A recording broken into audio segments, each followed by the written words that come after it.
അപ്പോൾ ഇന്നൊരു പരീക്ഷണമാണ് കേട്ടോ. അപ്പം നമ്മൾ ആദ്യമായിട്ട് റൂ ഹഫ്സ് ഉണ്ടാക്കിയിട്ടുള്ളതാണ്, മറ്റേ റോസ് മിൽക്ക് എന്നൊക്കെ പറയില്ലേ, അങ്ങനെ തന്നെ പറയാൻ തോന്നുന്നുണ്ട്.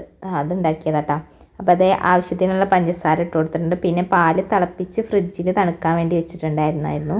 പിന്നെ അതേ ഇപ്പോൾ ഒരു 2 ടീസ്പൂണോളം റൂ ഹഫ്സയും കൂടെ ഒഴിച്ച് കൊടുത്തിട്ടുണ്ട് കേട്ടോ. ഞാൻ ആദ്യമായിട്ടാണ് ഉണ്ടാക്കുന്നത്, വല്ലാണ്ട് അറിവൊന്നുമില്ല, എന്നാലും കുഴപ്പമുണ്ടായിരുന്നില്ല. പക്ഷെ നല്ല മധുരമായിരുന്നു. അത് കഴിഞ്ഞിട്ട് ഞാൻ അപ്പുറത്തിരിക്കുന്ന ആ തേനിൻ്റെ കുപ്പി ഉണ്ടല്ലോ, അതിൽ നിന്നും കുറച്ചെടുത്തിട്ട് ഒഴിച്ചിട്ടുണ്ടായിരുന്നു കേട്ടോ. പിന്നെ ഇതൊക്കെ കൂടിയിട്ട് 2 ഏലക്കായ ഇട്ടിട്ടുണ്ടായിരുന്നേ. ഇതൊക്കെ കൂടി മിക്സിയിലടിച്ച് ബാക്കിയുള്ള പാലിലേക്ക് ഞാൻ ഒഴിച്ചു കൊടുത്തിട്ടുണ്ടായിരുന്നേ. പിന്നെ അതേ ഗ്ലാസ്സിലേക്ക് ഒഴിച്ചപ്പോൾ അത്യാവശ്യം കളറൊക്കെ ഉണ്ടായിരുന്നു. പിന്നെ അത് കഴിഞ്ഞിട്ട് കുറച്ച് നട്ട്സൊക്കെ ഉണ്ടായിരുന്നു, അതൊക്കെ ഇട്ട് കൊടുത്തു. അതൊക്കെ നമുക്ക് ആവശ്യത്തിനനുസരിച്ചൊക്കെ ഇട്ട് കൊടുക്കാം. അങ്ങനെ അതൊക്കെ ചെയ്തു. പിന്നെ ഇതേ ലാസ്റ്റ് കുറച്ച് തേനും കൂടെ ഒഴിച്ച്, അതിൽ നല്ല മധുരമായിപ്പോയിട്ട് ആദ്യം തന്നെ കുറേ പഞ്ചസാര ഇട്ടിട്ടുണ്ടായിരുന്നു. അപ്പോൾ എല്ലാ മധുരവും കൂടെ ഭയങ്കര മധുരമായിപ്പോയി. എന്നാലും നല്ല ടേസ്റ്റ് ഉണ്ടായിരുന്നു. എൻ്റെ ആദ്യത്തെ പരീക്ഷണം വിജയിച്ചു.